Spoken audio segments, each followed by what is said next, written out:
we need to talk about email. We need to talk about email crimes when it comes to forensic investigations. Now, we look at this from two different angles. First is evidence of a crime in the email itself. You go to an organization and they say, this computer right here has evidence of inappropriate activity. It's fraud. We know it to be true. This end user has locked their workstation. Here we've unlocked it for you. What we want you to do is we want you to pick up all the emails that are inside of this computer. And if they've got web accounts, we want you to go into those web accounts. And here's our web server backups of all of their email, their PST or their OST if it's Outlook. Here's all that data. Now go find that pattern of that activity so that we can prosecute them. So that's one form of email crime. It's basically the evidence that you use for the communications back and forth. This may extend to, let's say that they're doing this with another person within the organization. They're coming together, they're colluding to attack the organization or take money from the organization. This may reveal their conversations with somebody else within the organization, and that would extend the scope of your searching, your private search at this point inside the organization, to collect up more emails so that you could prosecute both, or you could see both sides of the conversation. If this was an external attack against your organization, that's email phishing, that's pharming, sending to websites, that's all the email crime that's out there, the virus activity, those kinds of things. That's a little bit different investigation. So we're going to stick to the corporate side of things and think about it that way and see if we can collect up that information for ourselves in our forensics investigation. That means that we have to understand the protocols, the types of crimes, the concept of spoofing, the headers. We're going to look at all the different headers there. There's a very long list of headers. How we trace an email and tracing web-based email, which is relatively difficult. And then the tool that we use, we're going to use the example of FTK this time. So from a protocol standpoint, we need to have a good understanding of SMTP, that's the mail server protocol when we're actually passing mail to other organizations. POP, which is the client-side send and receive, and IMAP.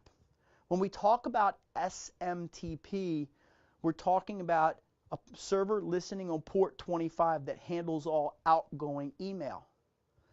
End users' workstations will connect to SMTP to say, here, take my mail server. The mail server itself will then sort the mail and get it all ready to go all the different mail servers, and then it will say, oh, this mail is destined for somebody in another location, and send that mail out that way. If it's for somebody inside of the company, it'll bundle it up and it'll transfer it back into that person inside the organization. So if we're looking for collusion inside of the organization and they're using our mail server, we'll see a transaction here on the host. We'll see a transaction on the mail server out there. We'll see a transaction here on the host internally. So we can collect up that timeline of evidence between the two of them. Remember, this is SMTP is for mail servers, but the clients post their mail that way. For retrieving mail, we have two different protocols. The first is Post Office Protocol 3, or POP3. That's used to pull information down. We used to say that POP3 was good for internet mail servers, and that was the only reason that we used it. Today, since a lot of the servers out there, the public servers, are run over HTTPS, we're not really popping into that server anymore. What we're doing is we're pulling down webmail from them. If we actually do pop into that server on the outside, the nice thing about that popping into that public mail server, let's say that you're getting your email from Gmail and you want it to go into your Outlook client here. Well, when we pop in and we pull down that mail, there's evidence of that mail sitting on this device right here. If we go to the web side of it and we don't pop in and we just say, here, let's do webmail to Google, what evidence is there on the local workstation? Well, it's not in the mail services here, but there is the potential for internet caching of that information to be in the index.dat or one of the other caching and history files that's actually there from the browser itself. But it's going to be a lot less information that's actually going to be cached locally unless we're popping in and pulling that mail down. Now, POP is for internet mail, and when we get to end user client workstations that want rich calendaring and those kinds of activities, then what we do is we switch to IMAP. That's Internet Messaging Access Protocol. That runs over port 143.